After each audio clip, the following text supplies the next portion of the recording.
નમસ્કાર મિત્રો, વોટ ગુજરાતી સમાચાર ટીવી યુટ્યુબ ચેનલમાં આપનું હાર્દિક સ્વાગત છે। મિત્રો, દેશ અને દુનિયાભરના તમામ તાજા સમાચાર સૌથી પહેલા જોવા માટે અત્યારે જ સબસ્ક્રાઇબ કરી લેજો। મિત્રો, અત્યારે હાલના સૌથી મોટા સમાચાર સામે આવી રહ્યા છે। જી હા, આપણે જણાવી દઈએ કે અત્યારમાં ખૂબ જ મોટા સમાચાર સામે આવી રહ્યા છે। તો મિત્રો, વાત કરીએ તો અત્યારે હાલમાં ઝેરી સાપના કરડવાથી 5 લોકોના મોત, જ્યારે 90થી વધુ લોકો હોસ્પિટલમાં દાખલ। મિત્રો, પલપલની માહિતી વિડીયો મળતી રહેશે। વિડીયો ગમે તો વિડીયોને એક લાઇક, ચેનલને સબસ્ક્રાઇબ કરવાનું ભૂલતા નહીં।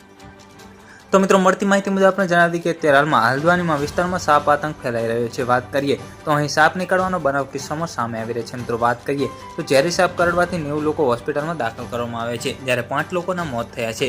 વધુ માહિતી મુજબ આપણે જણાવી દઈએ કે હલ્દ્વાનીમાં વિસ્તારમાં સાપનો આતંક ફેલાવી રહ્યા છે। મિત્રો, અહીં દરરોજ સાપ નીકળવાના બનાવો કિસ્સામાં સામે આવી રહ્યા છે। વાત કરીએ તો સર્પ રેસ્ક્યુ દરમિયાન વનકર્મીઓ પણ સર્પદંશનો ભોગ બની રહ્યા છે। મિત્રો, વાત કરીએ તો ભાગ્યે જ કોઈ દિવસ એવો પસાર થાય છે જ્યાં સાપ નીકળવાની કોઈ ઘટના ન બની હોય।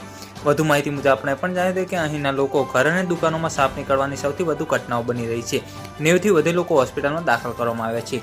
ગત માહિતી મુજબ આપણે જણાવી દઈએ કે જ્યારે માનવ વન્યજીવન સંઘર્ષની વાત આવે છે મિત્રો, ત્યારે વાઘ અને દીપડાના હુમલા પર ધ્યાન કેન્દ્રિત કરવામાં આવે છે। વાત કરીએ તો પરંતુ વન વિભાગના આંકડા દર્શાવે છે મિત્રો, આના કરતાં પણ વધુ સાપ લોકોમાં આતંક પેદા કરી રહ્યા છે। હલ્દ્વાનીના વિસ્તારોમાં ઝેરી સાપના કરડવાથી 5 લોકોના મોત થયા છે અને 90થી વધુ લોકો હોસ્પિટલમાં દાખલ કરવામાં આવે છે। ગત માહિતી મુજબ આપણે પણ જણાવી દઈએ કે હોસ્પિટલમાં દરરોજ સરેરાશ સાપ કરડવાના કેસ નોંધાય છે। મિત્રો, તબીબોના મતે વધુ સારી વાત એ છે કે અહીં સાપ કરડવાથી સારવાર માટેની તમામ સુવિધાઓ હોવાની મોટા ભાગના લોકો બચી જાય છે। આ વિસ્તારમાં ઘણી ઘટનાઓ બની હતી। આ વિસ્તારોમાં ઝેરી કોબરા સાપના સૌથી વધુ કેસ નોંધાય છે। મિત્રો, પલપલની માહિતી વિડીયો મળતી રહેશે। વિડીયો ગમે તો વિડીયોને એક લાઇક, ચેનલને સબસ્ક્રાઇબ કરવાનું ભૂલતા નહીં।